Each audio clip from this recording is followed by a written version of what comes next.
নমস্কার বন্ধুরা, শ্রাবণী রান্নাঘরে আপনাদের সবাইকে স্বাগত জানিয়ে আমি প্রতিদিনের মতো আবারও আজকের একটা রান্নার ভিডিও নিয়ে আপনাদের সামনে চলে এসেছি।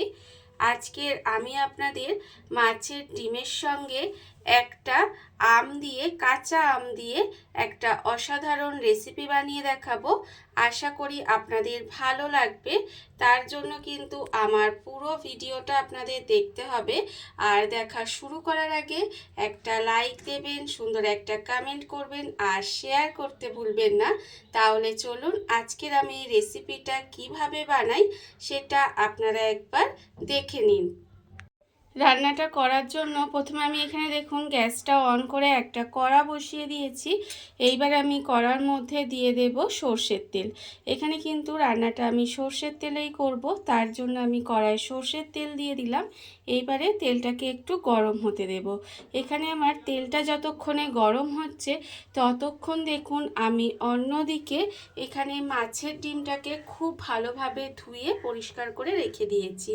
এইবারে মাছের ডিমের মধ্যে প্রথমে দিয়ে দেব অল্প সামান্য একটু নুন, আর দেব আমি এখানে খুব সামান্য একটু হলুদের গুঁড়ো।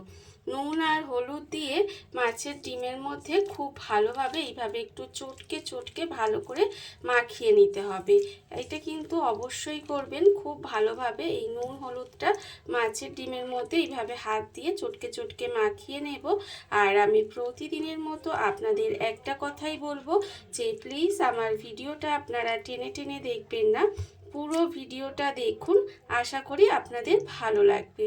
দেখুন আমি কিন্তু নুন হলুদটা ভালোভাবে এইভাবে মাছের ডিমের মধ্যে মাখিয়ে নিয়েছি। আর অন্যদিকে দেখুন তেলটা যে গরম হতে দিয়েছিলাম তেলটাও কিন্তু এখানে গরম হয়ে গেছে। তেলটা এখানে যখন গরম হয়ে যাবে তখন কিন্তু এই তেলের মধ্যে আমি দিয়ে দেব এখানে আমি যে ডিমটা নুন হলুদ দিয়ে মাখিয়ে রেখেছিলাম সেই ডিমটা থেকে এখানে আমি অল্প অল্প করে দেব, দিয়ে একদম ছোট্ট ছোট্ট করে এই দেখুন এইভাবে ছোট ছোট করে একটু বড়ার মতো বানিয়ে নেব। এগুলো কিন্তু এইভাবেই আমাকে প্রথমে বানিয়ে নিতে হবে। একেবারে খুব বড় বড় করব না, অল্প অল্প করে দেব, দিয়ে এগুলো কিন্তু ছোট ছোট করে প্রথমে বড়া বানিয়ে নেব। আর আমার চ্যানেলে নতুন বন্ধু পুরনো বন্ধু সবাইকেই বলছি আমার তরফ থেকে অনেক অনেক ভালোবাসা।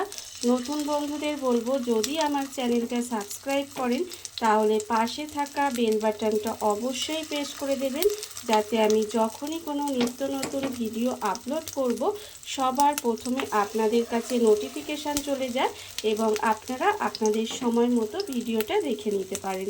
আর পুরনো বন্ধুদের বলবো এইভাবে আমার পাশে থাকার জন্য, আমাকে এগিয়ে যেতে সাহায্য করার জন্য আপনাদের অসংখ্য অসংখ্য ধন্যবাদ।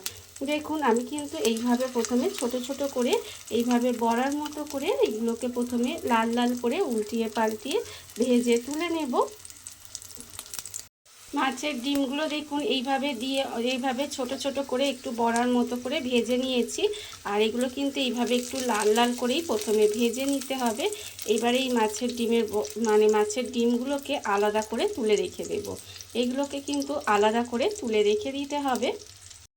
বড়াগুলো আমি লাল করে ভেজে তুলে নিয়েছি। এবার এই তেলের মধ্যেই রান্নাটা করব। তার জন্য দিয়ে দিলাম একটা শুকনো লঙ্কা, ফোড়নে শুকনো লঙ্কা দিয়ে দিলাম। আর দেব এখানে অল্প সামান্য একটু সর্ষে, এখানে সাদা সর্ষে কালো সর্ষে মিশিয়ে আমি দিয়েছি অল্প সামান্য একটু ফোড়নে। তবে আপনারা কিন্তু চাইলে শুধুমাত্র কালো সর্ষে দিতে পারেন বা শুধু সাদা সর্ষেও ফোড়নে দিতে পারেন। এবারে দেখুন ফোড়নটা যখন ভাজা হয়ে যাবে, ফোড়ন থেকে একটা সুন্দর গন্ধ বেরোবে, তখন আমি এর মধ্যে দিয়ে দেব কাঁচা আম। এখানে কিন্তু একটা কাঁচা আমকে, ছোট সাইজের কাঁচা আমকে এইভাবে একটু সরু সরু করে কেটে ধুয়ে পরিষ্কার করে রেখে দিয়েছি। সেই আমটা কিন্তু আমি এর মধ্যে দিয়ে দিলাম। দেখুন এখন কিন্তু হালকা হালকা গরম পড়েছে, আর এই সময় যদি আপনারা এইভাবে মাছের ডিমের সঙ্গে আম দিয়ে যদি এই যে আমি আজকে যে টকের রেসিপিটা বানাচ্ছি সেটা একবার বানিয়ে খেয়ে দেখবেন, শেষ পাতে কিন্তু অপূর্ব লাগে। সত্যি বলছি ভীষণ ভালো লাগে। আর এই সময় তো একটু টক খাওয়ার দরকারও আছে, টক তেতো এগুলো একটু খাওয়া দরকার আছে। যাই হোক এটা কিন্তু এইভাবে আমি আজকে যেভাবে বানাচ্ছি সেইভাবে আপনারা বানিয়ে দেখবেন, ভীষণ ভীষণ ভালো খেতে লাগে।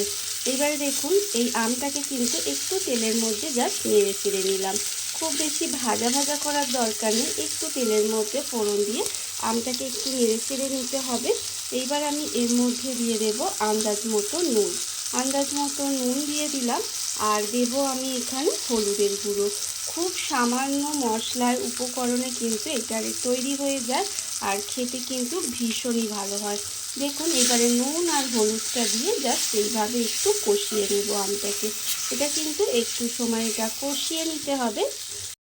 নুন আর হলুদটা দিয়ে দেখুন একটু সময় কিন্তু এটা কষিয়ে নিয়েছি, আর এটা কিন্তু হয়ে গেছে। আর এটা রান্না করতেও কিন্তু খুব বেশি সময় লাগে না। এটা আমার রেডি হয়ে গেছে। এইবারে আমি এর মধ্যে দিয়ে দেব জল। এখানে কিন্তু পরিমাণ মতো, খুব বেশি জল দেব না, অল্প একটু জল দিয়ে দিলাম। দিয়ে এইবারে এটাকে একটু ঢাকা দিয়ে রান্না হতে দেব, যাতে আমটা খুব ভালোভাবে সিদ্ধ হয়ে যায়। দেখুন এইভাবে কিন্তু একটু ঢাকা দিয়ে রান্নাটা হতে দিতে হবে, যাতে আমটা সুন্দর করে সেদ্ধ হয়ে যায়। ঢাকা দিয়ে কিছুক্ষণ এইভাবে একটু রান্না হতে দিয়েছিলাম, আর এর ফলে দেখুন এখানে কিন্তু এই যে আমগুলো, এগুলো কিন্তু সেদ্ধ হয়ে গেছে, দেখতে পাচ্ছেন। এইবারে এই আমগুলোকে একটা দুটো এইভাবে একটু ঘেটে দেব, তাহলে বেশ টকটক হবে, খেতে ভালো লাগবে। দেখুন একটা দুটো আম ঘেটে দিলাম, দিয়ে এবার এর মধ্যে দিয়ে দেব এই যে প্রথমে আমি যে মাছের ডিমের বড়াগুলো এখানে ভেজে রেখেছিলাম, সেই বড়াগুলোও কিন্তু এর মধ্যে দিয়ে দিলাম। বড়াগুলো দিয়ে এইবার এটাকে একটু আবারও কিছুক্ষণ ঢাকা দিয়ে রান্না হতে দেব, যাতে বড়ার মধ্যে এই যে টকগুলো মানে জুসটা ঢুকে নরম হয়ে যায়। ততক্ষণ পর্যন্ত কিন্তু একদম গ্যাসটাকে লোতে দিয়ে এইভাবে একটু ঢাকা দিয়ে রান্নাটা হতে দিতে হবে। ঢাকা দিয়ে আমি আরেকটু সময় এটা রান্না হতে দিয়েছিলাম। এর ফলে দেখুন এই যে বড়াগুলো এখানে জুসটা ঢুকে নরম হয়ে গেছে, বড়াগুলো ফুলেও উঠেছে, দেখতে পাচ্ছেন। ঠিক এই রকমই হবে।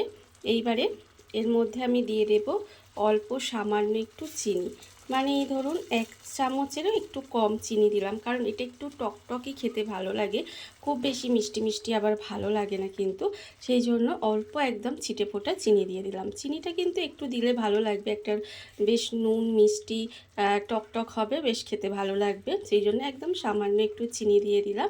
দেখুন আমার কিন্তু একদম এই যে হালকা হালকা গরম পড়ছে, মানে প্রায় গরম পড়েই গেছে ধরুন, এই সময় কিন্তু এই যে টকটাই খেতে ভীষণ ভালো লাগবে। এইভাবে আপনারা একবার হলেও বানিয়ে দেখবেন। এখানে আমার টকটা রেডি হয়ে গেছে। এইবার আমি গ্যাসটা অফ করে দেব, আর আপনাদের পরিবেশন করে দেখাবো ঠিক কেমন হলো। দেখুন বন্ধুরা, বাড়িতে থাকা কত অল্প উপকরণে, কত অল্প সময়, কত সুন্দর একটা মাছের ডিমের সঙ্গে একটা কাঁচা আম দিয়ে একটা অসাধারণ রেসিপি তৈরি হয়ে গেছে। আপনারা দেখতেই পেলেন, আর এটা কিন্তু খেতে ভীষণ সুন্দর হয়। এইভাবে আপনারাও একদিন হলেও বাড়িতে বানিয়ে দেখতে পারেন। আর এই ভিডিওটা যদি আপনাদের ভালো লেগে থাকে, আপনারা আমার চ্যানেলটা সাবস্ক্রাইব করে এইভাবে আমার পাশে থেকে যেতে পারেন। তাহলে চলুন আজকের ভিডিওটা এই পর্যন্তই। নমস্কার।